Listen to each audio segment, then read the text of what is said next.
చూవాడా పరిశోధించి తెలుసుకున్నావు, చుట్టూ నన్ను ఆవరించావు. పరిశోధించి తెలుసుకున్నావు, చుట్టూ నన్ను ఆవరించావు. కూర్చుండుట నిలేచియుండుట, కూర్చుండుట నిలేచియుండుట బాగుగా ఎరిగి ఉన్నావు, బాగుగా ఎరిగి ఉన్నావు. నన్ను చూచువాడా నిత్యం కాచువాడా, నన్ను చూచువాడా నిత్యం కాచువాడా. తలంపులు తపనయు అన్నీయు ఎరిగి ఉన్నావు, తలంపులు తపనయు అన్నీయు ఎరిగి ఉన్నావు. నడచినను పడుకున్నాను అయ్యా నీవెరిగి ఉన్నావు. నడచినను పడుకున్నాను అయ్యా నీవెరిగి ఉన్నావు. ధన్యవాదం యేసురాజా, ధన్యవాదం యేసురాజా. నన్ను చూచువాడా నిత్యం కాచువాడా, నన్ను చూచువాడా.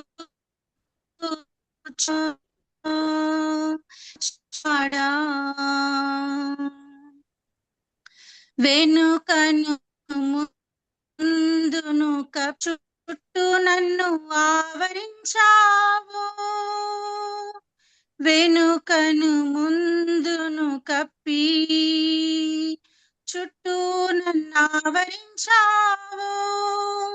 నీ చేతులచే అనుదినము పట్టి నీవే నడిపించావు, నీ చేతులచే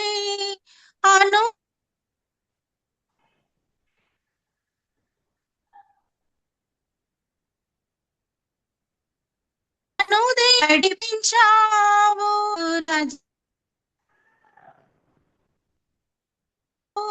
రాజా చూచువాడా నిత్యం కాచువాడా, నన్ను చూచువాడా నిత్యం కాచువాడా.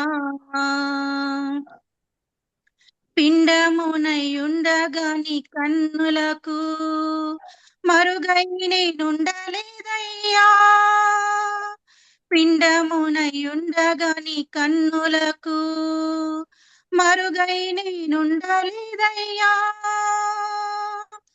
విచిత్రముగా నిర్మించితివి ఆశ్చర్యమే కలుగుచున్నది, విచిత్రముగా నిర్మించితివి ఆశ్చర్యమే కలుగుచున్నది. ధన్యవాదం యేసురాజా, ధన్యవాదం యేసురాజా. నన్ను చూచువాడా నిత్యం కాచువాడా, నన్ను చూచువాడా నిత్యం కాచువాడా.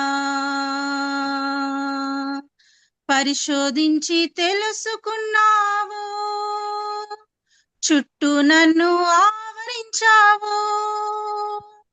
పరిశోధించి తెలుసుకున్నావు, చుట్టూ నన్ను ఆవరించావు. కూర్చుండుట నిలిచియుండుట, కూర్చుండుట నిలిచియుండుట బాగుగా ఎరిగి ఉన్నావు అయ్యా, బాగుగా ఎరిగి ఉన్నావు.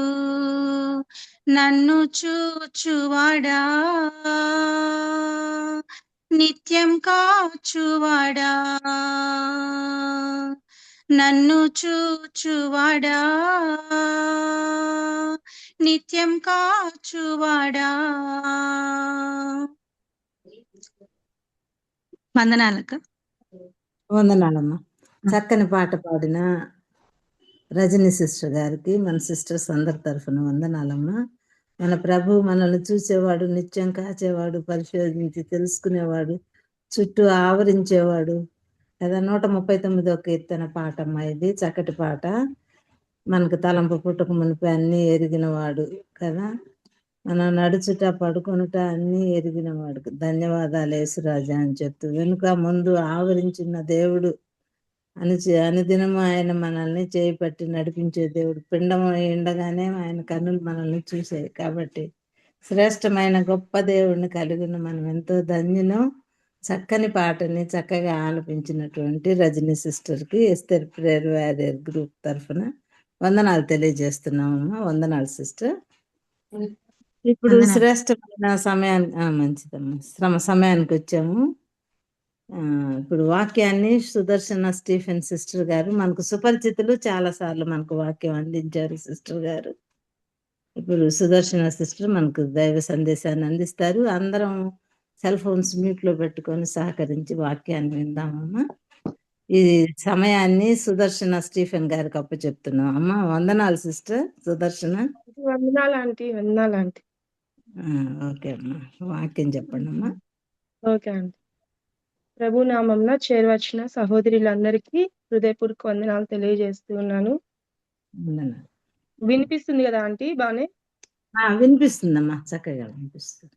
Okay okay. మనందరము వాక్యానికి ఈ యొక్క జూమ్ మీటింగ్ లో చేరొచ్చిన మనము ప్రతిదినం 4 గంటలకు మనము దేవుని వాక్య పాద సన్నిధికి వస్తూ ఉండగా ఈ దినము దేవుడు మనతో మాట్లాడలాగున 2వ రాజుల గ్రంథం 22వ అధ్యాయము 1వ వచనం చదువుకుందాము. 2వ రాజులు 22వ అధ్యాయము 1వ వచనము. యోషియా ఏలనారంభించినప్పుడు 8 ఏండ్ల వాడై యెరూషలేమునందు 31 సంవత్సరములు ఏలెను. అతని తల్లి బొస్కెతు ఊరివాడగు అదాయా కుమార్తె అయిన ఎదీదా. అతడు యెహోవా దృష్టికి యథార్థముగా నడుచుచు కుడి ఎడమలను తిరుగక తన పితరుడగు దావీదు చూపిన ప్రవర్తనకు సరిగా ప్రవర్తించెను. దేవుడు మనతో మాట్లాడలాగిన చిన్న మాట ప్రార్థన చేసుకుందాం. పరలోకమందున మా తండ్రి, నీ పాదాలకు వందనాలు, స్తుతులు, స్తోత్రాలు చెల్లిస్తూ ఉన్నాం. దేవా తండ్రి, మరి యొక్క వారంలో మొదటి దినం తండ్రి, మరి ఈ ఉదయకాల సమయం నుంచి ఇంతవరకు నీ కాపుదల కింద మమ్మల్ని భద్రపరిచి నీ కృప కింద నుంచి నీ రక్షణతో మమ్మల్ని తృప్తిపరుస్తూ తండ్రి యొక్క సాయంకాల సమయంలో స్త్రీలమైన మేము కొంత సమయం నీ సన్నిధిలో గడుపుతూ ఉన్నాం తండ్రి. యేసయ్య, ఉదయకాల సమయం నుంచి ఎంతో మంది బిడ్డలు నీ సన్నిధిలో ప్రార్థిస్తూ ఉన్నారు. అందుని బట్టి నిన్ను స్తుతిస్తూ ఉన్నాం తండ్రి. మరి 4 గంటల నుండి మరలా వాక్యాన్ని మేము ధ్యానిస్తూ ఉండగా తండ్రి, మరి నా పరిస్థితి, నా స్థితిగతి ఎదిగిన దేవుడవు తండ్రి. మరి నీ వాక్యము 2 అంచుల గల ఖడ్గమై ఉండగా మరి మాతో మీరు మాట్లాడమని అడుగుతూ ఉన్నాం దేవా. బైబిల్ గ్రంథంలో అనేకమైన స్త్రీలను గురించి మీరు రాసి ఉంచారు. మరి ఆ యొక్క స్త్రీల పేర్లు ఎందుకు రాయించి ఉంచారు, వాటి ద్వారా మాకు ఏ పాఠము మీరు నేర్పాలని ఇష్టపడుతూ ఉన్నారు తండ్రి. ఆ వాక్యంతో మమ్మల్ని తృప్తిపరిచి నీ వాక్యం ద్వారా హెచ్చరిక, దిద్దుబాటు తండ్రి మాలో కలుగు చేయమని దేవా తండ్రి. మరి నా పక్షంలో నీ ఉండమని తండ్రి. యేసయ్య, మీరే మాట్లాడమని, మీరే మహిమనొందమని, ఈ సమయం నా వలన వ్యర్థం కాకుండా కృపదాయ చేయమని యేసయ్య అమూల్య శ్రేష్ఠ నామంలో అడిగి వేడుకుంటున్నాం తండ్రి. ఆమేన్.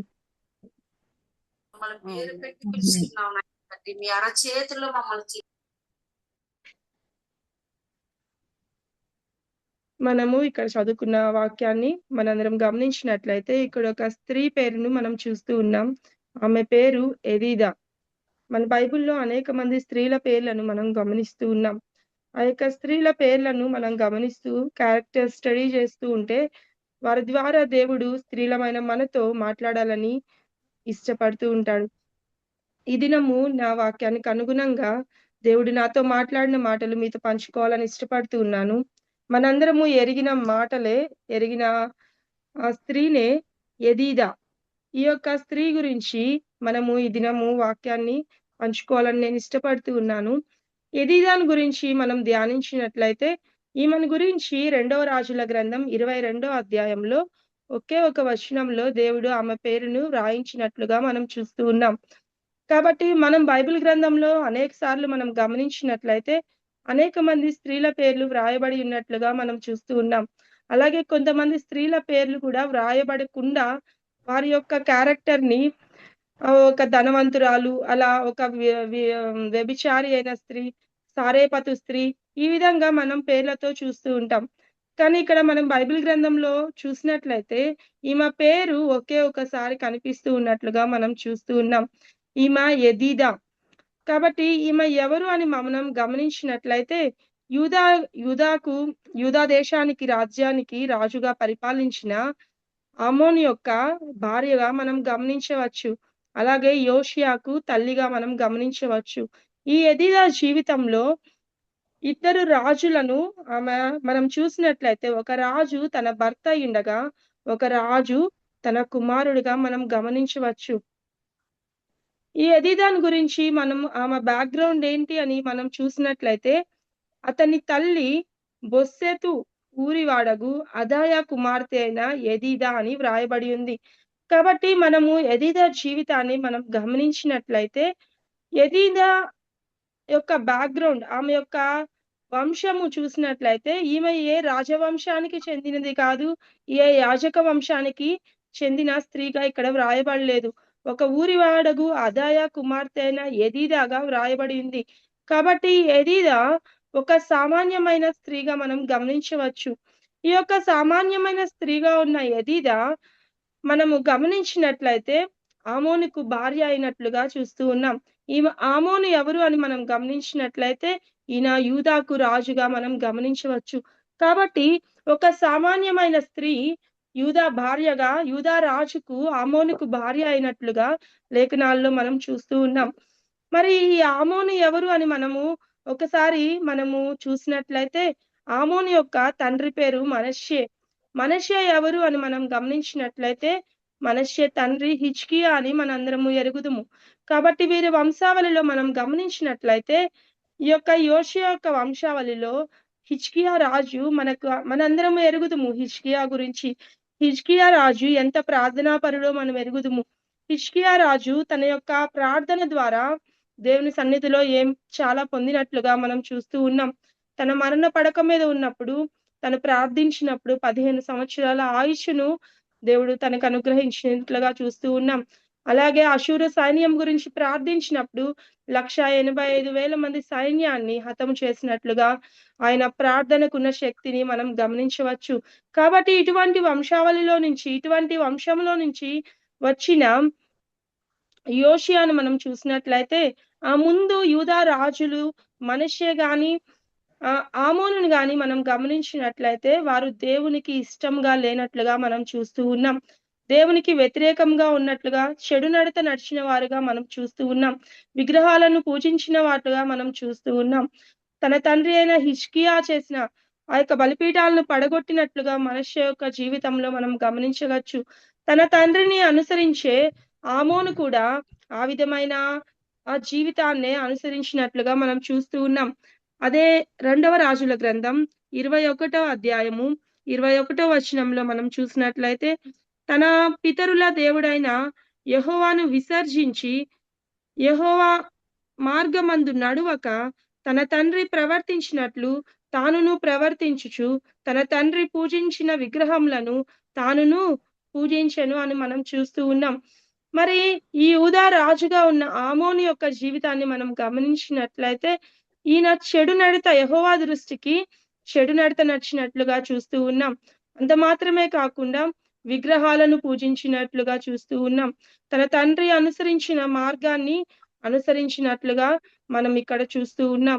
అలాగే తన భార్య అయిన యెదీదా యొక్క జీవితాన్ని మనం గమనించినట్లయితే యెదీదా అనే పేరుకు అర్థము యెహోవాకు ఇష్టురాలు, యెహోవాకు ఇష్టమైనది, ప్రియురాలు అని అర్థమిస్తూ ఉన్నది.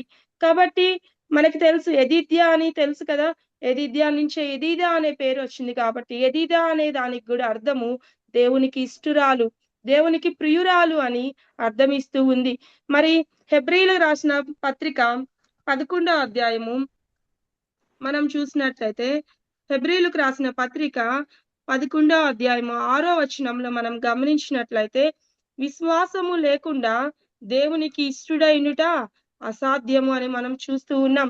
కాబట్టి ఈమె పేరును బట్టే మనం ఈమెను చూసినట్లయితే ఈమె విశ్వాసము కలిగిన స్త్రీగా మనం గమనించవచ్చు. కాబట్టి ఈమె ఒక విశ్వాసి అయిన సామాన్యురాలనే స్త్రీగా మనము ఎదిద్యా జీవితాన్ని మనం గమనించవచ్చు. మరి విశ్వాసము లేకుండా దేవునికి ఇష్టుడైనట అసాధ్యం అని చూస్తూ ఉన్నాం. కాబట్టి ఈమె దేవునికి ఇష్టురాలుగా ఉంది కాబట్టి, దేవునికి ప్రియురాలుగా ఉంది కాబట్టి ఈమె యొక్క జీవితంను మనం గమనించినట్లయితే ఈమె విశ్వాసము కలిగిన స్త్రీగా మనం చూస్తూ ఉన్నాం. మరి తన భర్తను గురించి మనము ఆలోచించినట్లయితే తన భర్త పేరు ఆమోను అని చూసుకున్నాం కదా. అతను ఎలాంటి వాడు? దేవునికి ఇష్టుడైన వాడు కాదు. దేవుని దృష్టికి చెడు నడత నడిచిన వాడు, దేవుణ్ణి విసర్జించిన వాడు, అంత మాత్రమే కాకుండా విగ్రహాలను పూజించిన వాడు. మరి ఒక సామాన్యురాలైన ఒక విశ్వాసి అయిన ఎదీదా అనే ఈ యొక్క స్త్రీ ఈమె ఒక యూదా రాజును వివాహం చేసుకున్నట్లుగా మనం గమనిస్తూ ఉన్నాం. మరి ఒకవేళ తన తల్లిదండ్రులు వివాహం చేశారేమో ఆ విధంగా మనకు తెలియదు, కానీ ఒక యూదా రాజుకు అయితే ఆమె భార్య అయినట్లుగా మనం చూస్తూ ఉన్నాం. ఒక విశ్వాసురాలైన స్త్రీ ఒక దేవుణ్ణి ఎరగని అతను యూదుడే, అతడు యూదా రాజే, కానీ అతడు చెడు నడత నడిచిన రాజుగా చూస్తూ ఉన్నాం. కాబట్టి ఒకవేళ తన పూర్వీకులను బట్టి చేశారో తెలియదు, కానీ ఒకవేళ యూదా రాజు కాబట్టి ఒక రాజు యొక్క వివాహ సంబంధము తన కుమార్తెకు వచ్చింది కాబట్టి తన కుమార్తెను తన ఎదీదాను ఆ తల్లిదండ్రులు ఆ యొక్క రాజుకు ఇవ్వడానికి ఇష్టపడ్డారో మనకు తెలియదు, కానీ మనం ఒక్కసారి గమనించినట్లయితే ఒక విశ్వాసురాలైన స్త్రీ ఒక దేవునికి ఇష్టం లేని దేవుణ్ణి విసర్జించిన అతనికి భర్త అయినట్లుగా చూస్తూ ఉన్నాం. కాబట్టి మొదటిగా ఎదీదా జీవితంలో మనం గమనించినట్లయితే ఒక దుర్మార్గపు దేవునికి ఇష్టం లేని అతనికి భార్య అయినట్లుగా మనం చూస్తూ ఉన్నాం. మన కుటుంబ జీవితాల్లో కూడా, మన యొక్క వివాహ జీవితంలో కూడా మనం గమనించినట్లయితే చాలా కుటుంబాలలో స్త్రీ రక్షించబడి ఉంటే పురుషుడు రక్షించబడకుండా ఉంటాడు. వారు క్రైస్తవులే, క్రైస్తవ కుటుంబాల్లో జన్మించిన వారే, కానీ క్రైస్తవ కుటుంబాల్లో జన్మించిన వారు కూడా అనేక మంది మరి రక్షణ పొందినటువంటి యవనస్తులు ఉంటారు. మరి తమ బిడ్డల వివాహ విషయాలు వచ్చినప్పుడు, వారి యొక్క వివాహ సంబంధమైన సందర్భం వచ్చినప్పుడు ప్రతి తల్లిదండ్రులు ఇక్కడ ఎదీదా యొక్క తండ్రి అదాయా కుమార్తె అనే ఎదీదా అని వ్రాయబడింది. మరి ఆ తండ్రి ఏం చూశాడో తెలియదు, కానీ తన కుమార్తె అయిన విశ్వాసురాలైన తన కుమార్తెను దేవుణ్ణి విసర్జించే అతనికిచ్చి పెళ్లి చేయడానికి ఇష్టపడ్డాడు.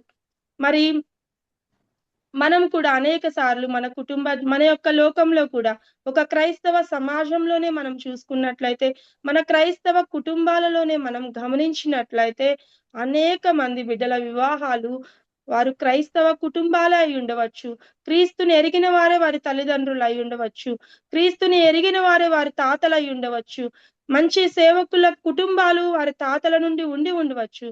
కానీ వివాహం అయ్యే బిడ్డ, వివాహం చేసుకునే ఆ యొక్క భర్త దేవుణ్ణి నమ్మని వాడైతే ఆ కుటుంబ జీవితము ఎంత చిన్న భిన్నం అవుతుందో మనం గమనించగలం.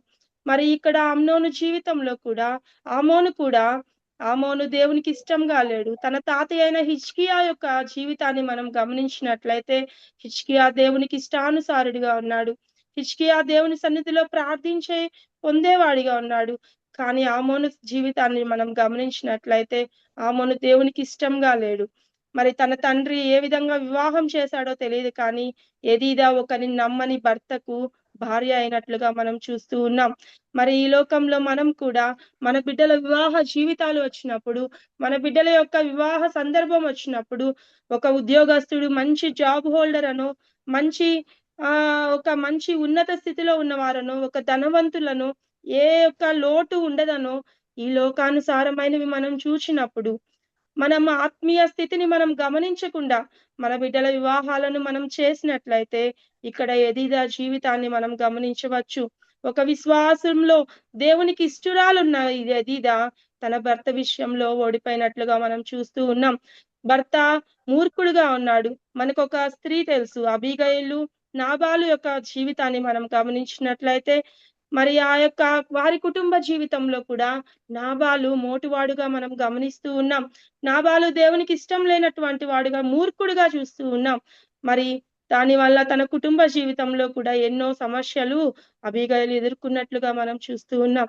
మరి ఇక్కడ కూడా ఎదీదా జీవితాన్ని మనం గమనించినట్లయితే ఈ ఎదీదా కూడా తన యొక్క భర్త విషయంలో నమ్మని భర్తగా ఆ భర్త ఉన్నట్లుగా చూస్తున్నాం. తద్వారా పర్యవసానం చూసినట్లయితే 24వ వచనంలో, 23వ వచనం, 21వ అధ్యాయం 2వ రాజులు 23వ వచనంలో మనం గమనించినట్లయితే ఆమోను సేవకులు అతని మీద కుట్ర చేసి అతని నగరునందు అతని చంపగా అని మనం చూస్తూ ఉన్నాం. అదే 21వ అధ్యాయము 19వ వచనంలో ఆమోను ఏలన ఆరంభించినప్పుడు 22 ఏండ్ల వాడై యెరూషలేమునందు 2 సంవత్సరములు ఏలనని చూస్తూ ఉన్నాం. కాబట్టి తన జీవితంలో యూదా రాజుగా రాజ్యాన్ని ఇతను పరిపాలించడం, ఇతని రాజ్యాన్ని తీసుకున్నాడు కానీ ఎక్కువ సంవత్సరాలు ఇతను రాజ్యాన్ని ఏలలేకపోయాడు. తన సేవకుల చేతిలోనే కుట్ర చేసి వారు చంపినట్లుగా మనం చూస్తూ ఉన్నాం. మరి ఇతను దేవునికి ఇష్టం లేనట్లుగా మనం గమనిస్తూ ఉన్నాం. ఇక్కడ మనం గమనించినట్లయితే మొదటిగా నేను చెప్పాలనుకున్నది ఎదిదా జీవితంలో ఒక అవిశ్వాసి అయిన భర్తకు భార్య అయినట్లుగా మనం చూస్తూ ఉన్నాం. తద్వారా తన భర్తను కోల్పోయింది, విధవరాలుగా ఉన్నట్లుగా మనం గమనిస్తూ ఉన్నాం. మన కుటుంబ జీవితాల్లో కూడా విశ్వాసుల కుటుంబాలుగా మనం కూడా మన బిడ్డల విషయాలలో చాలా జాగ్రత్తగా, చాలా మంచి నిర్ణయం, ఒక దేవుని సన్నిధిలో ప్రార్థనా పూర్వకంగా విశ్వాసి అయిన భార్యకు విశ్వాసి అయిన భర్త మనము చూడవలసి ఉంది. కాబట్టి వివాహ విషయాలలో ఎటువంటి తొందరపాటు నిర్ణయాలు తల్లిదండ్రులు తీసుకున్నట్లయితే తమ బిడ్డల జీవితాలు, ఒకవేళ ఈ లోకంలో ధనం ఉండొచ్చు, ఒకవేళ ఈ లోకంలో ఉద్యోగము, ఆస్తి, అంతస్తులు మంచిగా ఉండొచ్చు, కానీ ఆ యొక్క వివాహమైన బిడ్డ దేవుని బిడ్డ కాకపోతే, దేవుణ్ణి విసర్జించేవాడైతే దాని వల్ల ప్రయోజనము లేదు. కాబట్టి ఆత్మీయ స్థితిలో ఎవరైతే మన బిడ్డలకు జతగా ఉండగలరో, ఈ ఆత్మీయ స్థితిలో ఎవరైతే కుటుంబంగా కట్టబడగలరో వారిని వివాహం చేసుకోవాలని దేవుడు ఇష్టపడుతూ ఉన్నాడు. ఎదిదా ద్వారా మనం నేర్చుకోవాల్సిన మొదటి విషయం, ఒక విశ్వాసి అయిన భర్తకు భార్య అయినట్లుగా చూస్తూ ఉన్నాం. మరి ఆ తల్లిదండ్రుల నిర్ణయమో తెలియదు, ఆమె నిర్ణయమో తెలియదు, కానీ ఆమె తన జీవితంలో భర్తను కోల్పోయినట్లుగా మనం చూస్తూ ఉన్నాం. రెండవదిగా మనం గమనించినట్లయితే ఎదిదా జీవితంలో భక్తి కలిగిన ఒక రాజుకు, ఒక బిడ్డకు తల్లిగా మనం గమనిస్తూ ఉన్నాం. ఇక్కడ మనం 22వ అధ్యాయం 1వ వచనంలో చూస్తున్నట్లయితే యోషియా ఏలన ఆరంభించినప్పుడు 8 ఏండ్ల వాడై యెరూషలేమునందు 31 సంవత్సరములు ఏలెను. 2వ వచనంలో అతడు యెహోవా దృష్టికి యథార్థముగా నడుచు కుడి ఎడమలకు తిరుగక తన పితరుడగు దావీదు చూపిన ప్రవర్తనకు సరిగా ప్రవర్తించెను అని మనం చూస్తూ ఉన్నాం. కాబట్టి ఆమోను కుమారుడైన యోషియా జీవితాన్ని మనం ఇప్పుడు గమనిస్తూ ఉన్నాం. తన కుమారుని జీవితం, తన భర్త అయితే దేవుణ్ణి విశ్వసించలేదు. తన భర్త అయితే ఒకవేళ భార్య మాట విన్నాడో లేదో తెలియదు. మనం అనుకుంటాం కదా చాలా సార్లు, ఏమంటే ఒక వివాహం అవిశ్వాసి అయిన వారిని చేసుకునేటప్పుడు చాలా మంది అనే మాట ఏంటంటే, నా విశ్వాసం ద్వారా వాళ్ళని నేను విశ్వాసంలో రాబడతాను, నా విశ్వాసం ద్వారా నా భర్తను కూడా నేను రక్షణలోకి నడిపించుకోగలను, నా విశ్వాసం ద్వారా అని మనం అనేక మార్లు అనుకుంటూ ఉంటాం. అనేక సార్లు సేవకులు ఎంతో మంది మనకి ఎగ్జాంపుల్స్ చెప్తా ఉంటారు. ఒక బల్ల మీద నిలబడిన వ్యక్తిని కిందకు లాగడం చాలా ఈజీ, అలాగే కింద నిలబడిన వ్యక్తిని పైకి లాగడము చాలా చాలా కష్టం అన్నమాట.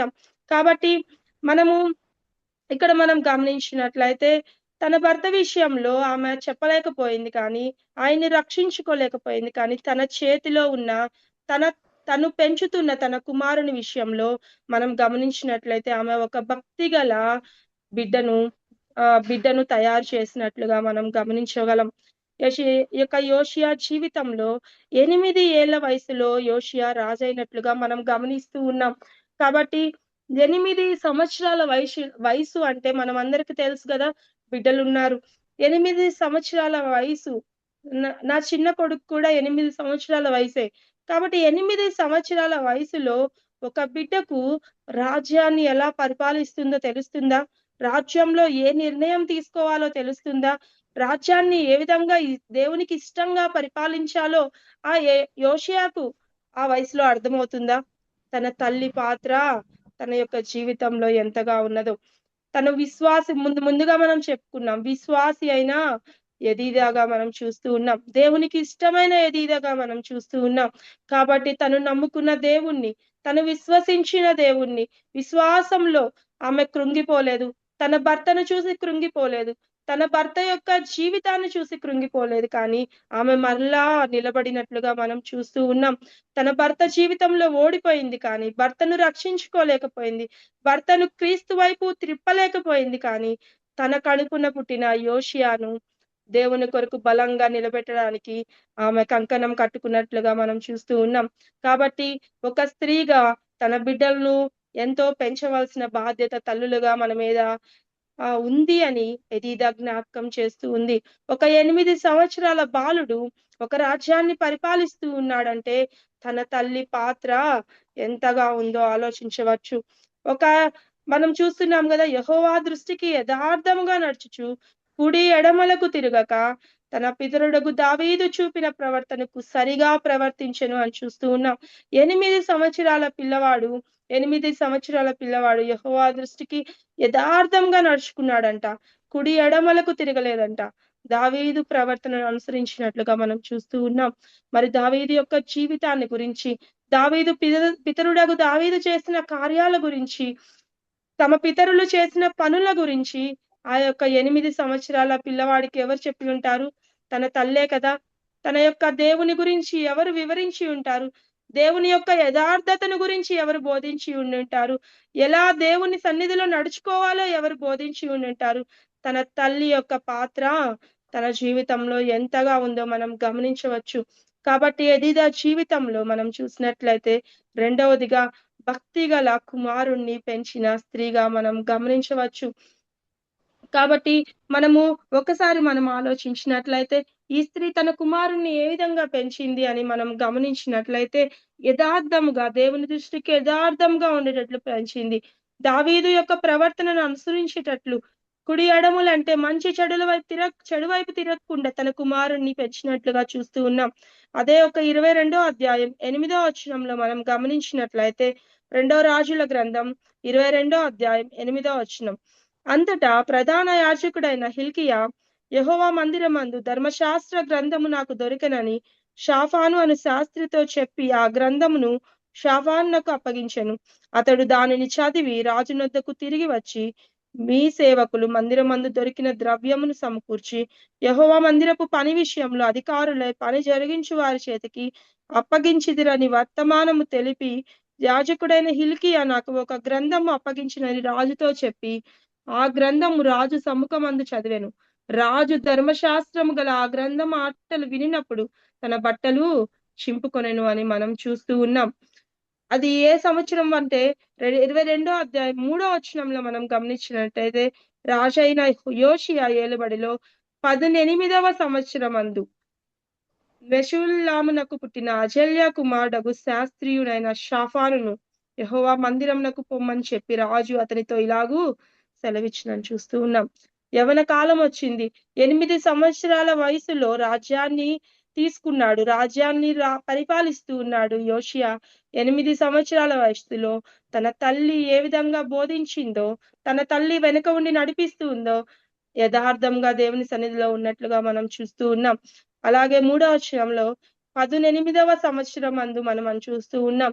మరి ఇక్కడ యోషియా జీవితంలో యవ్వన కాలము ఆరంభమైనట్లుగా మనం చూస్తూ ఉన్నాం. 18 సంవత్సరాల వయసు యోషియా జీవితంలో చెప్తూ ఉన్నాడు. తన యొక్క శాస్త్రి అయిన షాఫానుకు, అలాగే హిల్కియాకు చెప్తూ ఉన్నాడు, మందిరాన్ని బాగు చేయమంటూ ఉన్నాడు. మందిరంలో ఉన్న వాటిని బాగు చేయమని వారిని పంపించాడు. మనందరం ఎరుగుదము, షాఫాను వస్త్రశాలకు అధిపతిగా ఉన్నాడు. తన భార్య హుల్దా అనే ప్రవక్తని గురించి మనం అనేక సార్లు ధ్యానం చేశాము. కాబట్టి మనమందరము 22, 23 అధ్యాయాల్లో మనం గమనించినట్లయితే ఇది మొత్తం మనకు చదువుకుంటే మనకంత అర్థమవుతూ ఉంది. కాబట్టి యెహోవా మందిరాన్ని బాగు చేయమని ఇక్కడ యోషియా ఒక నిర్ణయం తీసుకున్నాడు. హిల్కియాకు, షాఫానుకు అప్పగించాడు. మరి ఆ యొక్క వారు మందిరాన్ని బాగు చేస్తూ ఉన్నప్పుడు ధర్మశాస్త్ర గ్రంథం వారికి కనిపించింది. ఆ గ్రంథాన్ని తెరిచి చూసినప్పుడు దానిలో ఇశ్రాయేలు యూదా ప్రజలకు జరగబోయే సంభవాన్ని గురించి తెలిసినప్పుడు ఈ యొక్క యోషియా రాజు తన బట్టలు చింపుకున్నట్లుగా చూస్తూ ఉన్నాం. ఈ యొక్క ఉగ్రతను తప్పించాలంటే దేవుడు మన యొక్క చెడుతనాన్ని విసర్జించాలంటే నేను కూడా దేవుని వైపు తిరుగుతాను, నా ప్రజలను కూడా దేవుని వైపు తిప్పుకుంటాను, దీనికి ఇంకా ఏం చేయాలో అని హుల్దా అనే ప్రవక్తి యొద్దకు పంపించినట్లుగా మనం చూస్తూ ఉన్నాం. ఆ ప్రవక్తి చెప్పిన మాటలను బట్టి వారు మరలా వచ్చి దేవుని సన్నిధిలో మనము గమనించినట్లయితే తరువాతి వచనాలలో ఉంది. కాబట్టి యోషియా యొక్క జీవితంలో దేవుని బిడ్డలకు ప్రాధాన్యత ఇచ్చిన యోషియాగా మనం గమనిస్తూ ఉన్నాం. దేవుని మందిరాన్ని బాగు చేసిన యోషియాగా మనం గమనిస్తూ ఉన్నాం. మనం సమూయేలు జీవితంలో కూడా గమనించినట్లయితే హన్నా ప్రవక్తి, ఏలీ కుమారులు మందిరాన్ని పాడు చేస్తూ ఉండగా, ఆ యొక్క మందిరంని పాడు చేస్తూ ఉండగా హన్నా ప్రార్థిస్తూ ఉంది, నాకు ఒక కుమారుణ్ణి ఇస్తే ఆ కుమారుణ్ణి నీ కొరకు అప్పగిస్తానంటూ ఉంది. నీ సేవకు అప్పగిస్తాను, నీ పని కొరకు అప్పగిస్తానని ప్రలాపిస్తున్న హన్నాగా మనం గమనిస్తూ ఉన్నాం. దేవుడు హన్నా ప్రార్థన విన్నాడు. సమూయేలును అనుగ్రహించినట్లుగా మనం చూస్తూ ఉన్నాం. సమూయేలు ఒక ప్రవక్తగా ఉండి ఆ యొక్క మందిరంలో సేవ చేసినట్లుగా మనం చూస్తూ ఉన్నాం. కాబట్టి ఇక్కడ కూడా మనం గమనించినట్లయితే దేవుని మందిరం పాడై ఉంటూ ఉండగా, దేవుని మందిరంలో విగ్రహారాధన జరుగుతూ ఉండగా యోషియా ఆ యొక్క మందిరాన్ని బాగు చేయాలన్న నిర్ణయం తీసుకున్నట్లుగా మనం చూస్తూ ఉన్నాం. మరి 18 సంవత్సరాల వయసు ఉన్న యోషియా, యవన కాలంలో ఉన్న యోషియా తన జీవితంలో మరి ఆ నిర్ణయం తీసుకున్నాడు అంటే యవన కాలంలో తనను ప్రోత్సహించిన తల్లి పక్కనే ఉండవచ్చు. మరి యెహోవా మందిరాన్ని బాగు చేయాలన్న నిర్ణయము తన తల్లి నుండి తీసుకున్నాడో, ఒకవేళ తల్లి ప్రార్థన ద్వారా తీసుకున్నాడో మనకు తెలియదు. కానీ యోషియా ఒక మంచి నిర్ణయం తీసుకున్నాడు. దేవుని మందిరాన్ని బాగు చేయాలన్న నిర్ణయం తీసుకున్నాడు. మరి మన బిడ్డలు దేవుని రక్షించబడి విశ్వాసులుగా చేయబడి విశ్వాసులైన స్త్రీలుగా పిలువబడుతూ ఉన్నాం. భక్తి గల స్త్రీలుగా మనం ఉన్నామా? మన బిడ్డలను ఎలా పెంచుతూ ఉన్నాం? ఇక్కడ మనం ఎదీదా జీవితంలో మనం గమనించినట్లయితే దేవుని మందిరాన్ని బాగు చేసే కుమారుణ్ణి, ఒక మంచి యథార్థవంతుడైన కుమారుణ్ణి, ఒక మంచి రాజ్యాన్ని పరిపాలించే దేవునికి ఇష్టానుసారుడైన కుమారుణ్ణి ఇచ్చినట్లుగా మనం చూస్తూ ఉన్నాం. కాబట్టి ఈ యొక్క ఎదీదా జీవితాన్ని మనకెంతో పాఠంగా ఉన్నట్లుగా మనం చూస్తూ ఉన్నాం. ఈ యొక్క యోషియా రాజు యూదా రాజులలో చివరి మంచి రాజుగా మనం చూస్తూ ఉన్నాం. యోషియా తర్వాత ఇంకా ఏ రాజు మంచిగా పరిపాలించలేదు. మరి యోషియా మంచి రాజుగా పేరు పొందినట్లుగా మనం చూస్తూ ఉన్నాం. అలా 2వ రాజుల గ్రంథం 23వ అధ్యాయము 25వ వచనాన్ని మనం గమనించినట్లయితే 2వ రాజులు 23వ అధ్యాయం 25వ వచనం, అతనికి పూర్వమున్న రాజులలో అతని వలె పూర్ణ హృదయముతోను పూర్ణాత్మతోను పూర్ణ బలముతోను యెహోవా వైపు తిరిగి మోషే నియమించిన ధర్మశాస్త్రము చొప్పున చేసిన వాడు ఒకడును లేడు. అతని తరువాతనైనను అతని వంటి వాడు ఒకడును లేడు అని మనం చూస్తూ ఉన్నాం. దేవుని బైబిల్లో పరిశుద్ధ గ్రంథంలో అతని వంటి వాడు ముందు లేడు వెనక లేడని ఎంత చక్కగా దేవుడు వ్రాయించి ఇచ్చాడు. మరి పూర్ణ హృదయంతో పూర్ణ ఆత్మతో పూర్ణ బలంతో యెహోవా వైపు తిరిగి మోషే నియమించిన ధర్మశాస్త్రము చేసిన వాడు అని మనం చూస్తూ ఉన్నాం. ఇందాక మనం చూసాం దావీదు ప్రవర్తనను అనుసరించిన వాడు. ఇక్కడ చూస్తూ ఉన్నాం మోషే నియమించిన ధర్మశాస్త్రం చొప్పున చేసినట్లుగా మనం చూస్తూ ఉన్నాం. ధర్మశాస్త్ర గ్రంథంలో ఏవైతే వ్రాయబడినాయో, మోషే రాసిన ధర్మశాస్త్రంలో ఏ ఆజ్ఞ అయితే వ్రాయబడిందో వాటిని అన్నిటినీ చేసినట్లుగా ఇక్కడ బైబిల్ గ్రంథంలో వ్రాయబడుతూ ఉంది. మరి తను ఎంతగా ముందున్న వారిని ఎంత మాదిరిగా తీసుకున్న యోషియాగా మనం చూస్తూ ఉన్నాం. మరి యోషియా దావీదును గురించి తెలుసుకోవాలన్నా, మోషే యొక్క ధర్మశాస్త్రాన్ని చదవాలన్నా, దావీదు పూర్వీకుడైన తన యొక్క తాతగారైన హిజ్కియా యొక్క జీవితాన్ని తెలుసుకోవాలన్నా, తన పూర్వీకుల మంచి రాజుల గురించి ఎరగాలన్నా, తన యొక్క తల్లి ప్రమేయం ఎంతగా ఉంటుందో, తల్లిగా తన యొక్క పిల్లల భవిష్యత్తు మన పిల్లల భవిష్యత్తు మన చేతిలోనే ఉంటుంది. ఒకవేళ మన భర్త యొక్క భవిష్యత్తు మన చేతిలో ఉండకపోవచ్చు. వారిని మనం ఒకవేళ వారు మన మాట వినకపోవచ్చు, కానీ మనము కన్నా మన బిడ్డలు వారిని పెంచే విషయం, వారిని దేవుని సన్నిధిలో పెంచడం తల్లిగా మన చేతుల్లోనే ఉంటుంది. కాబట్టి పిల్లల భవిష్యత్తు మన చేతుల్లోనే దేవుడు తీర్చిదిద్దాలని దేవుడు రాయించి ఉంచాడు. మనం చూస్తున్నాం కదా, ఎన్నోసార్లు ఎన్నో వాక్యాలలో మనం గమనించినట్లయితే తల్లిదండ్రుల పాత్ర, ప్రాముఖ్యంగా తల్లి యొక్క పాత్ర ఎంతో ఉంది. అందుకనే కదా సామెతల్లో దేవుడు జ్ఞానవంతురాలు తన ఇల్లును కట్టును అని చెప్తూ ఉన్నాడు. ఒక జ్ఞానం కలిగిన స్త్రీగా ఈ యొక్క ఎదీదా తన యొక్క కుటుంబాన్ని, తన భర్తను కోల్పోయింది, కానీ తన కుమారుని విషయంలో ఎంతో జాగ్రత్త కలిగిన ఎదీదాగా చూస్తూ ఉన్నాం. కాబట్టి ఎదీదా ఒక భక్తి కలిగిన బిడ్డకు తల్లిగా చూస్తూ ఉన్నాం. మన జీవితాల్లో కూడా మనము దైవికమైన తల్లిగా ఉండాలి అంటే, దైవికమైన తల్లులుగా మనం ఉండాలంటే మనము 3 విషయాలు నేర్చుకోవాల్సి ఉందని దేవుని లేఖనాలు సెలవిస్తూ ఉన్నాయి. మొదటిగా మనం చూస్తున్నట్లయితే మనము ప్రార్థించే స్త్రీలుగా ఉండాలని దేవుడు ఇష్టపడుతూ ఉన్నాడు. ఒక స్త్రీగా, కుటుంబంలో ఒక భార్యగా, ఒక తల్లిగా మన పాత్ర ఏమైందంటే, మొదటిది దైవికమైన తల్లి యొక్క లక్షణాలలో మొదటిది మనము ప్రార్థించే తల్లిగా ఉండాలని దేవుడు ఇష్టపడుతూ ఉన్నాడు. మనం ఒక్కసారి విలాప వాక్యాల్లో మనం గమనించినట్లయితే, విలాప వాక్యాలు 2వ అధ్యాయం మనందరికి తెలిసిన మాటలే. విలాప వాక్యాలు 2వ అధ్యాయము 18వ వచనము.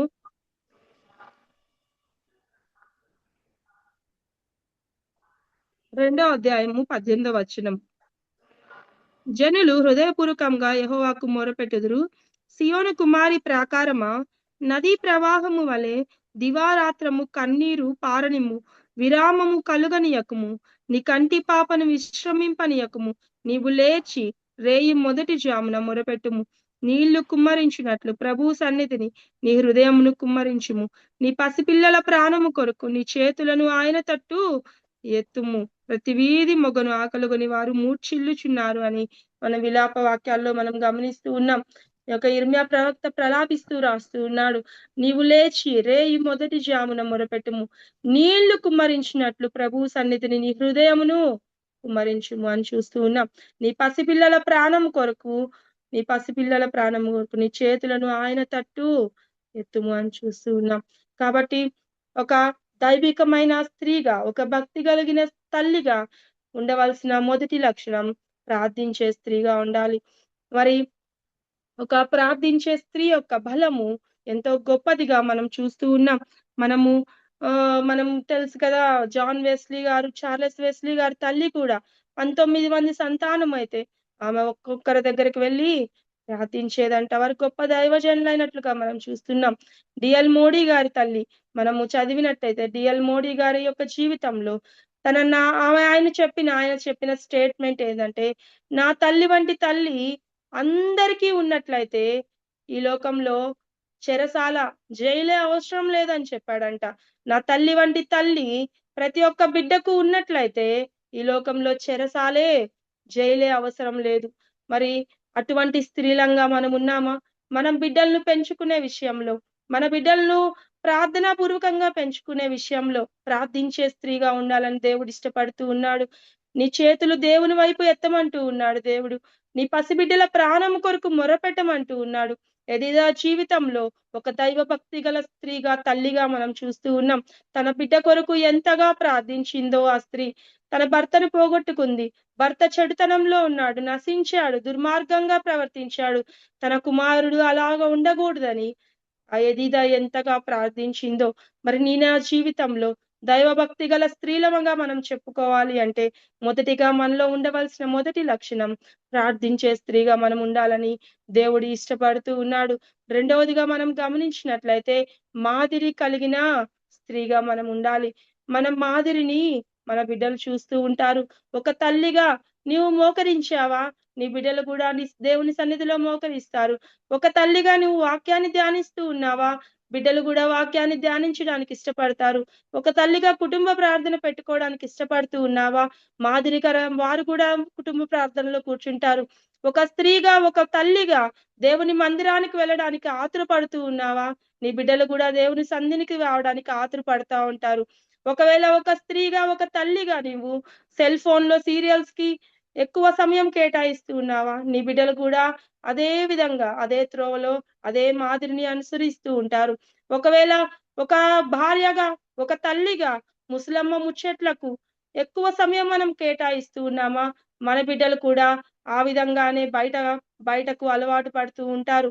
ఒక స్త్రీగా, ఒక తల్లిగా మన యొక్క ప్రాముఖ్యత, మన యొక్క బాధ్యత ఒక కుటుంబంలో ఎంతో ఉంది అని దేవుడు లేఖనాల ద్వారా సెలవిస్తూ ఉన్నాడు. ఒక కుటుంబాన్ని కట్టుకోవాలి అన్నా, ఒక కుటుంబము మూర్ఖురాలు తన కుటుంబాన్ని చేరుకుంటుంది అని చూస్తూ ఉన్నాం. జ్ఞానవంతురాలైతే తన కుటుంబాన్ని కట్టుకుంటుంది, తన ఇల్లు కట్టుకుంటుంది అని మనం గమనిస్తూ ఉన్నాం. కాబట్టి మనము మన జీవితాల్లో జ్ఞానం కలిగిన వారంగా ఉన్నామా, మూర్ఖురాల వలె ఉన్నామా? మన బిడ్డలు మనల్ని అనుసరిస్తూ ఉంటారు. ప్రాముఖ్యంగా బిడ్డలు తల్లిదండ్రుల్ని అనుసరిస్తూ ఉంటారు. ప్రాముఖ్యంగా మన బిడ్డలు మన యొక్క జీవితాన్ని అనుసరిస్తూ ఉంటారు. మరి అనేక సార్లు మన బిడ్డలు మనల్ని గమనిస్తూ ఉన్నప్పుడు మన యొక్క జీవితం ఎలా ఉంటుంది, మన మాటలు ఎలా ఉంటున్నాయి, సరసోక్తులు మాట్లాడుతూ ఉన్నామా, ముసలమ్మ ముచ్చట్లు మాట్లాడుతూ ఉన్నామా, అతిశయోక్తి మాటలు మన జీవితాల్లో ఉంటూ ఉన్నాయా, లేకపోతే విశ్వాస సంబంధమైన మాటలు మన జీవితాల్లో ఉంటూ ఉన్నాయా? మనకు మనమే పరీక్షించుకోవాల్సిన వారమై ఉన్నాం. కాబట్టి రెండవదిగా దైవభక్తి గల స్త్రీలకు ఉండవలసిన రెండవ లక్షణం మాదిరి కలిగి జీవించాలని మనం చూస్తూ ఉన్నాం. పేతురు రాసిన మొదటి పత్రిక 2వ అధ్యాయం 21వ వచనంలో మనం గమనించినట్లయితే,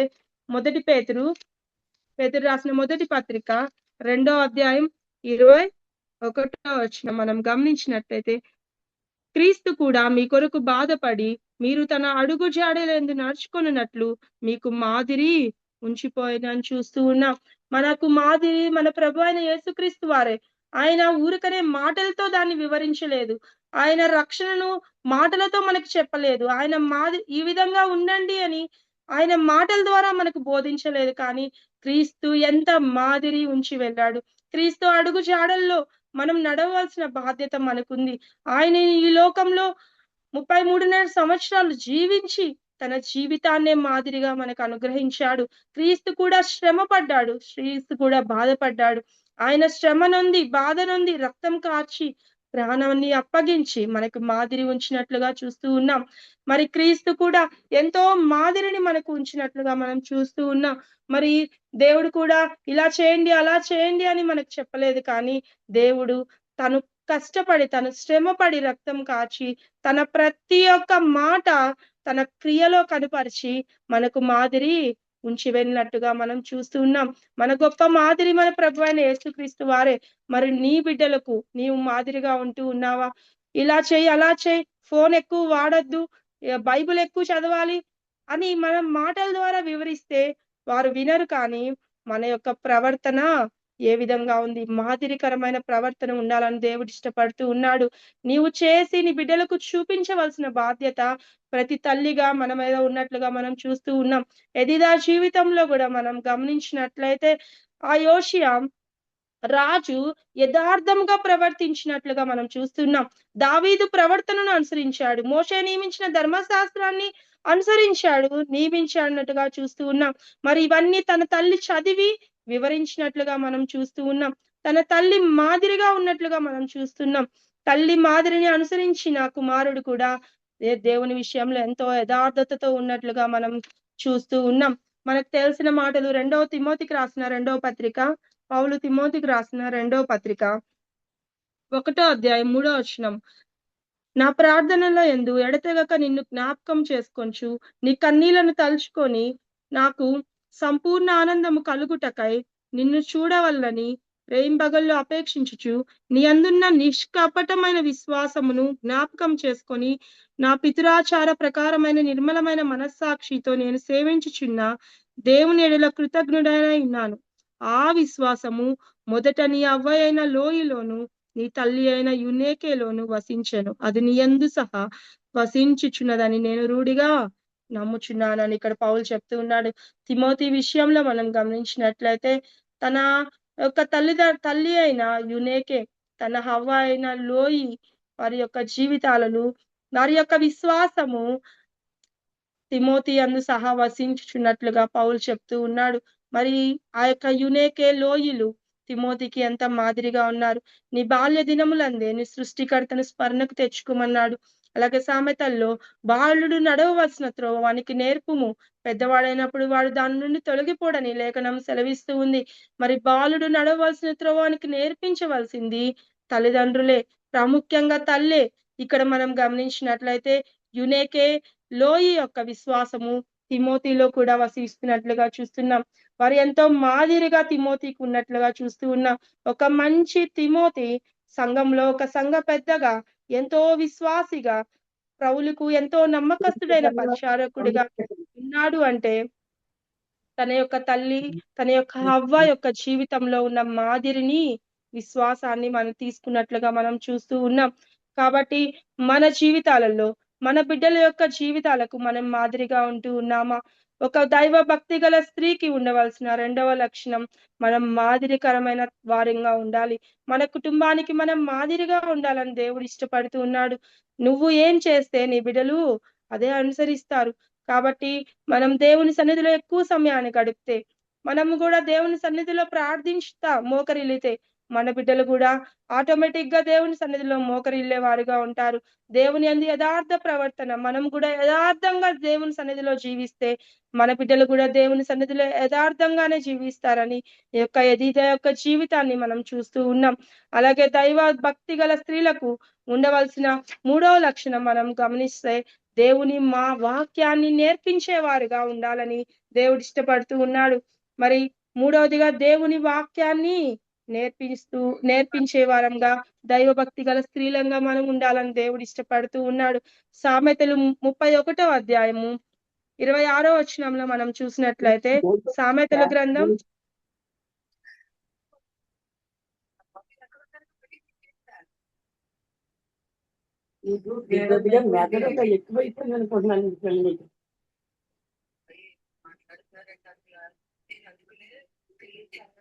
దెబోరా సిస్టర్ మ్యూట్ లో ఉందన్న. దెబోరా సిస్టర్ మ్యూట్ లో. సామెతలు 31వ అధ్యాయము మనము 26వ వచనంలో మనం గమనించినట్లయితే, జ్ఞానము కలిగి తన నోరు తెర్చును, కృపగల ఉపదేశము ఆమె బోధించును అని మనం చూస్తూ ఉన్నాం. అలాగే తిమోతికి రాసిన 2వ పత్రిక 3వ అధ్యాయం 15వ వచనంలో కూడా మనం గమనించినట్లయితే, తిమోతికి రాసిన 2వ పత్రిక 3వ అధ్యాయం 15వ వచనం,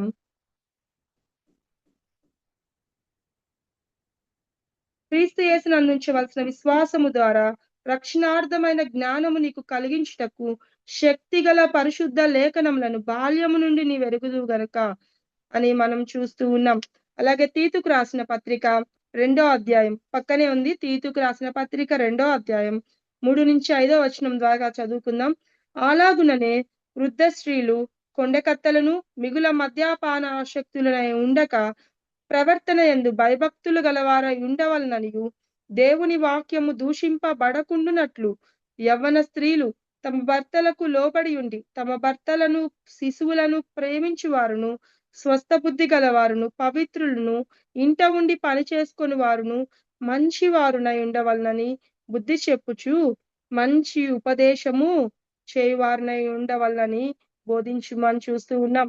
మనము ఈ 3 లేఖనాల్లో మనం గమనించినట్లయితే, ఒక స్త్రీగా ఇంట నుండి ఉపదేశము చేయవలసిన స్త్రీగా మనం చూస్తూ ఉన్నాం. దైవ భక్తి గల స్త్రీకి ఉండవలసిన 3వ లక్షణం, దేవుని వాక్యాన్ని నేర్పించాలి. కుటుంబంలో దేవుని ఉపదేశించే స్త్రీగా ఉండాలి. కృపగల ఉపదేశము ఆమె బోధించును, జ్ఞానము కలిగి తన నోరు తెరచునని సామెతల్లో చూస్తూ ఉన్నాం. ఒక స్త్రీగా మనం జ్ఞానము కలిగి ఉండాలని దేవుడు ఇష్టపడుతున్నారు. మన నోరు తెరిచినప్పుడు, దేవుని వాక్యాన్ని మనం బోధిస్తూ ఉన్నప్పుడు, దేవుని వాక్యాన్ని మనం ఉపదేశిస్తూ ఉన్నప్పుడు, మన కుటుంబీకుల ముందు, మన తోటి వారి ముందు దేవుని వాక్యాన్ని మనం బోధిస్తూ ఉన్నప్పుడు జ్ఞానము కలిగి నోరు తెరవాలని దేవుడు ఇష్టపడుతూ ఉన్నాడు. మరి ఈ యొక్క ఎదిదా జీవితాన్ని మనం గమనించినట్లయితే, ఆమె మోషే యొక్క నియమించిన ధర్మశాస్త్రాన్ని యోషియా చదివాడు అంటే, ఆ యొక్క తల్లిగా ఆమె వాక్యాన్ని నేర్పించినట్లుగా మనం చూస్తూ ఉన్నాం. దావీదు ప్రవర్తనను గురించి నేర్పించినట్లుగా చూస్తూ ఉన్నాం. మన కుటుంబంలో మన బిడ్డలకు కూడా మనము వాక్యాన్ని నేర్పించవలసి ఉంది. కృపాసహితమైన బోధ చేయవలసి ఉంది. కృపగల ఉపదేశము మన బిడ్డలకు బోధించవలసి ఉంది. తీతు పత్రికలో పౌలు చెప్తూ ఉన్నాడు, ఇంట నుండి ఉపదేశము చేసే వారంగా మనం ఉండాలని దేవుడు ఇష్టపడుతూ ఉన్నారు. మరి మన బిడ్డలకు వాక్యాన్ని బోధిస్తూ ఉన్నామా? దేవుని యొక్క సత్యాలను, దేవుని గురించిన మాటలను వారికి వివరిస్తూ ఉన్నామా? మనం మన బిడ్డలను కూర్చోబెట్టుకొని మన యొక్క పితరులు చేసిన మాటలను, మన పితరులు చేసిన పరిచర్యను, మన యొక్క ముందు తరాలు చేసిన పరిచర్యను మనం మన బిడ్డలకు వివరించగలుగుతూ ఉన్నామా? మన బిడ్డలకు ఉపదేశించగలుగుతూ ఉన్నామా? మనకు తెలిసిన దేవుని వాక్యాన్ని, మనం నేర్చుకున్న దేవుని వాక్యాన్ని మనం మన బిడ్డలకు బోధించగలుగుతూ ఉన్నామా? మరి మనం నేర్పించకపోతే మన బిడ్డలకు ఎవరు నేర్పిస్తారు? మనమే దేవుని వాక్యాన్ని వారికి బోధించలేకపోతే మరి వారు ఎక్కడ నేర్చుకుంటారు? మరి మనం చూసినట్లయితే బాల్యం నుండి లేఖనాలను తిమోతి నేర్చుకున్నట్లుగా మనం చూస్తూ ఉన్నాం. సమూయేలు జీవితంలో ఇది దేవుని మందిరము అని చెప్పినప్పుడు ఆడక్కడనే మ్రొక్కెను అని చూస్తూ ఉన్నాం. మరి ఆ యొక్క పాలు తాగే సమూయేలుకు ఆ తల్లి ఎంతగా బోధించిందో కదా. ఏ దేవుని మందిరము ఎలా ఉంటుందో తన మాటలలోనే వివరించింది. అతను పుట్టినప్పుడు అదే ఫస్ట్ టైం వెళ్ళడం దేవుని మందిరానికి. దేవుని మందిరము ఇది అని చెప్పంగానే వాడు అక్కడనే మ్రొక్కెను అని చూస్తూ ఉన్నాం. మరి మన బిడ్డలు దేవుని సన్నిధికి వచ్చినప్పుడు మోకరిల్లుతూ ఉన్నారా? ఇది దేవుని సన్నిధి అన్నప్పుడు వారు అక్కడనే కూర్చోగలుగుతూ ఉన్నారా? ఇది దేవుని ప్రశస్తమైన సమయం అని చెప్పినప్పుడు మన బిడ్డలు మన మాట వినగలుగుతూ ఉన్నారా? సమూయేలు జీవితంలో హన్నా ప్రార్థన, హన్నా ఎంత చక్కగా దైవభక్తి గల స్త్రీగా పెంచినట్లుగా మనం చూస్తూ ఉన్నాం. ఇక్కడ ఎదీదా జీవితంలో కూడా మనం గమనించినట్లయితే యోషియాను ఎంత చక్కగా పెంచిన తల్లిగా మనం చూస్తూ ఉన్నాం. మరి మూడవదిగా వాక్యాన్ని ఉపదేశించే స్త్రీలుగా ఉండాలని దేవుడు ఇష్టపడుతూ ఉన్నాడు. కాబట్టి ఎదీదా జీవితంలో మనం నేర్చుకోవాల్సిన దైవభక్తి గల స్త్రీలుగా మనము 3 విషయాలు: ప్రార్థించే స్త్రీలుగా ఉండాలి, మాదిరికరమైన స్త్రీలుగా ఉండాలి, అదే విధంగా మనం వాక్యాన్ని మన బిడ్డలకు ఉపదేశించే వారంగా ఉండాలి. మనం ఒకసారి గమనించినట్లయితే చాలా మంది తల్లిదండ్రులు చాలా మంది చెప్పే మాట, ఇంకా చిన్నపిల్లలే వాళ్ళు, పెద్దోళ్ళు అయినప్పుడు వాళ్ళు యవ్వన కాలం వచ్చినప్పుడు వాళ్ళు తెలుసుకుంటారు అని చాలా మంది తల్లిదండ్రులు చెప్తూ ఉంటారు. బాల్య దినాల్లోనే వారికి మనము విత్తనం నాటవలసి ఉంది. బాల్య దినాల్లోనే లోకంలోని వాళ్ళ లోపలికి రాకముందే, వారు లోకంలోనికి వెళ్ళక ముందే వారి యొక్క పసి హృదయాలలోనే మనము దేవుని వాక్యాన్ని నాటవలసి ఉంది.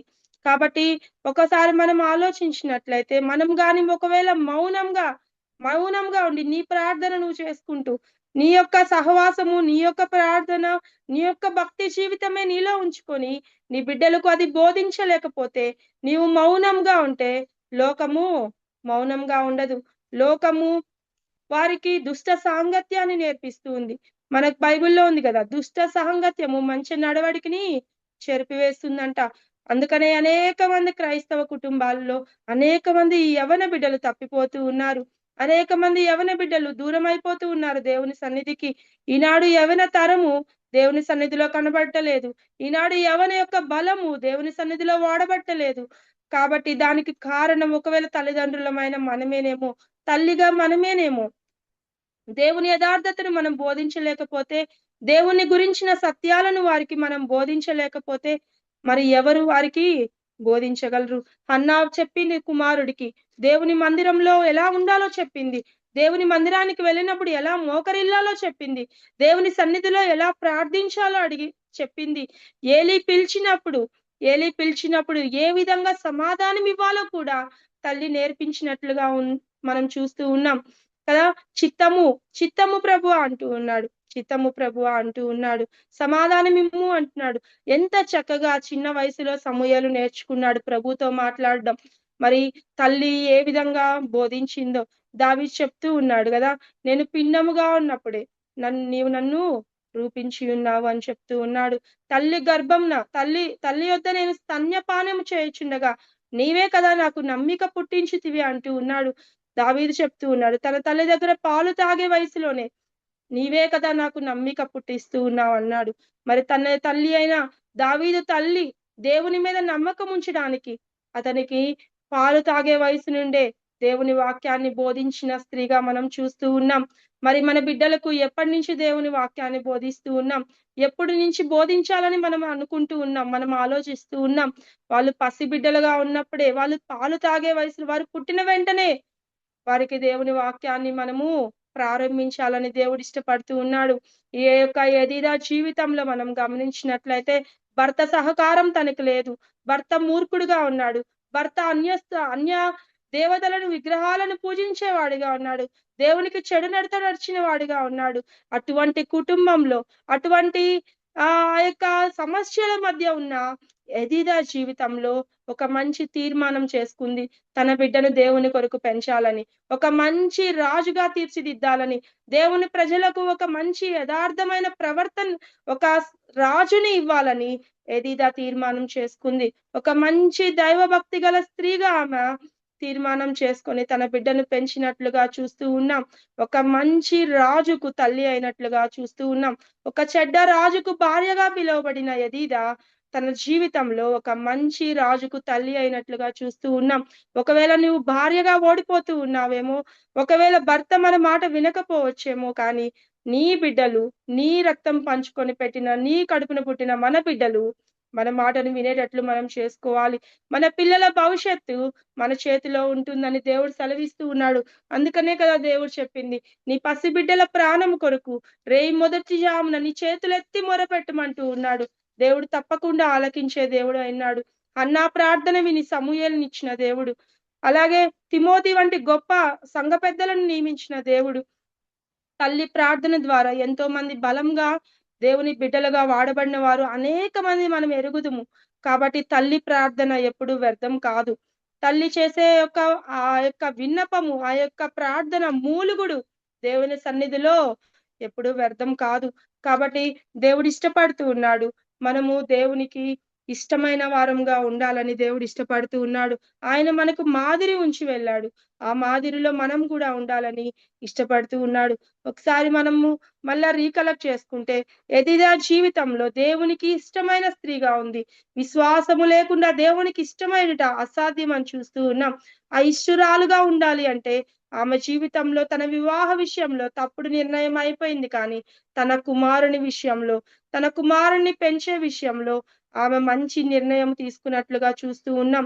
మరి దైవభక్తి గల స్త్రీలుగా మనం కూడా ఎదిదా వలె ఉండాలంటే ప్రార్థించే స్త్రీలుగా ఉండాలి, మాదిరికరమైన స్త్రీలుగా ఉండాలి. అలాగే దేవుని వాక్యాన్ని మన ఇంట నుండి ఉపదేశించే స్త్రీలుగా ఉండాలని దేవుడు ఇష్టపడుతూ ఉన్నాడు. తద్వారా నేటి సమాజానికి, రాబో సమాజానికి మన బిడ్డలు మంచి బిడ్డలుగా, మంచి సేవకులు, మంచి సువార్థికులు, మంచి బిడ్డలుగా దేవుడు తీర్చిదిద్దాలని ఇష్టపడుతూ ఉన్నాడు. ఒక తల్లిగా నీ నా ప్రార్థన దేవుడు వింటాడు. ఒక తల్లిగా నీ నా ఉపదేశము మన బిడ్డలు విన్నట్లయితే రాబోవు తరములు దేవుని కొరకు మంచి సేవ చేసే తరాలుగా దేవుడు ఆశీర్వదిస్తాడు. ఆ ఆశీర్వాదంలో తల్లిగా నీ పాత్ర ఉండాలని దేవుడు ఇష్టపడుతూ ఉన్నాడు. దేవుడి వాక్యాన్ని దీవించును గాక. అందరికీ వందనాలు. వందనాలు ఆంటీ. వందనాలమ్మా. చక్కని ఉపదేశం చేసిన సుదర్శన స్టీఫెన్ సిస్టర్కి మన ఎస్తేర్ ప్రేయర్ గ్రూప్ తరఫున వందనాలు తెలియజేసుకుంటున్నామమ్మా.